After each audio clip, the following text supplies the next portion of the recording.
Hello, hello, friends. It's Danny here of Danny's Dreams, and it is day 3 of my Tag a Day, November 2022. So let's get to what I use on today's tags.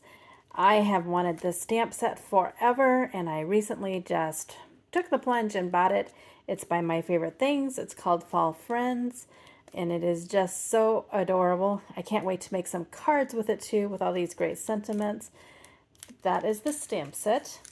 For the dies for my tags today, I used the Honeybee Tag Builder, and I used this big one here and then this inner second one there. Forgot to mention everything is linked in the box as far as things that are still available and all the information, all of the good stuff. Here is the paper I used, the Not Too Shabby Autumn Vibes, and onto my tag.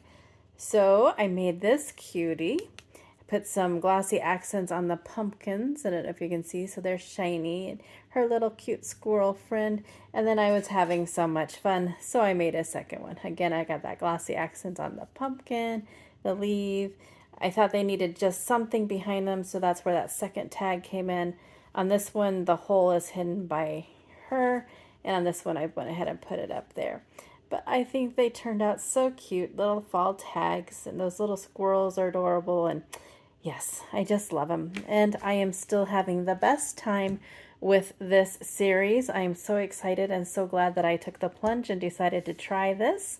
Tags are quickly becoming my most favorite thing to create. I'm having dreams about tags, so I guess that's a good thing. So there is day 3. If you have any questions or comments, leave them in the comment section below and I'll get back to them as soon as I can. And I will see you back here tomorrow for day 4. Have a great day and do something crafty.